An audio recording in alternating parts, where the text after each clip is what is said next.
mendesain ulang pemilu.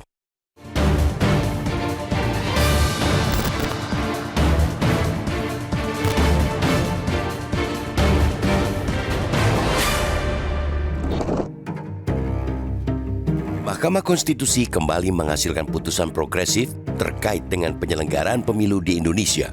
Model keserentakan pemilu secara penuh yang telah diadopsi dalam beberapa kali pemilu terakhir di tanah air bakal berubah signifikan setelah MK dalam putusannya menegaskan dua entitas struktur politik, yakni politik nasional dan politik daerah mesti dipisah dalam penyelenggaraan pemilihannya.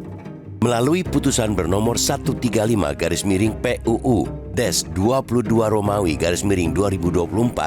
MK menetapkan penyelenggaraan pemilu nasional dan daerah dipisahkan dengan jeda waktu paling singkat 2 tahun atau paling lama 2,5 tahun. Yang dimaksud pemilu nasional ialah pemilihan anggota DPR, DPD, serta pemilihan presiden dan wakil presiden. Adapun pemilu daerah terdiri atas pemilihan anggota DPRD provinsi, DPRD kabupaten kota, serta kepala dan wakil daerah. Format pemilu serentak yang dianut dan dilaksanakan di Indonesia selama ini memang mengapungkan sejumlah permasalahan fundamental. Bukan saja soal keruwetan dan kerumitan dari sisi manajemen penyelenggaraan yang salah. Satu risiko fatalnya menyebabkan banyak kematian petugas penyelenggara pemilu akibat kelelahan, melainkan juga memusingkan bagi pemilih. Keserentakan pemilu secara penuh nyatanya juga tak mampu mengungkit kualitas kedaulatan rakyat seperti yang diharapkan. Terlalu banyaknya pemilu dalam satu hari yang sama membuat mayoritas pemilih datang ke tempat pemungutan suara TPS hanya menjalankan formalitas untuk memenuhi hak politik mereka. Mereka sekadar datang, nyoblos, selesai. Maka meskipun tingkat partisipasi pemilu meningkat, kualitas hasil pemilu maupun kualitas demokrasi tidak ikut terkerek. Belum lagi persoalan tenggelamnya isu pembangunan daerah di tengah dominasi isu nasional. Harus diakui, dengan model keserentakan pemilu yang sekarang, partai politik dan para kandidatnya lebih terpaku pada isu-isu nasional yang memang lebih seksi untuk dikampanyekan ketimbang isu-isu lokal yang sejatinya jauh lebih penting bagi masyarakat di daerah. Oleh karena itu, putusan MK tersebut patut diapresiasi karena telah memberi jawaban atas persoalan-persoalan mendasar itu.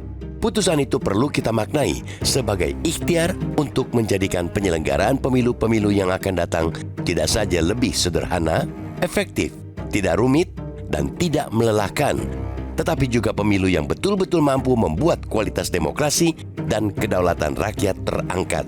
Selanjutnya, seperti juga pesan dari MK, kita mesti dorong agar pemerintah dan parlemen segera membahas revisi Undang-Undang Pemilu dan Undang-Undang Pilkada.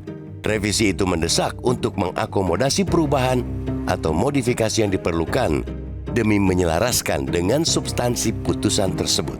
Bila perlu, dibahas pula kemungkinan untuk merevisi sejumlah regulasi lain yang berkaitan seperti Undang-Undang Pemerintahan Daerah dan Undang-Undang Partai Politik. Kata segera menjadi kunci lantaran pemisahan antara jadwal pemilu nasional dan pemilu lokal akan menyebabkan adanya masa transisi untuk jabatan-jabatan yang dipilih pada pemilu 2024. Pemerintah dan DPR mesti memikirkan betul-betul seperti apa mekanisme transisi yang fair, terbuka, dan bisa segera disimulasikan. Belum lagi pembahasan soal skema pembiayaan pemilu nasional dan lokal yang tentunya akan berbeda dengan skema saat pemilu serentak full diberlakukan.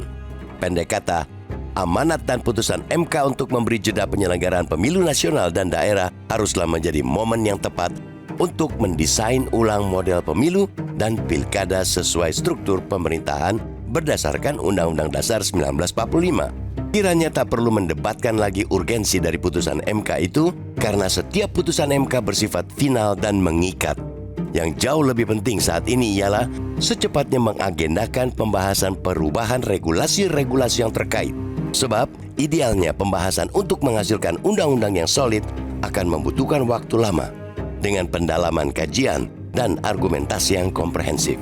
Jangan seperti yang sudah-sudah, banyak pembahasan revisi undang-undang yang dikebut, dilakukan cepat-cepat, dan pada akhirnya hanya menghasilkan undang-undang baru yang masih menyisakan bolong di sana-sini.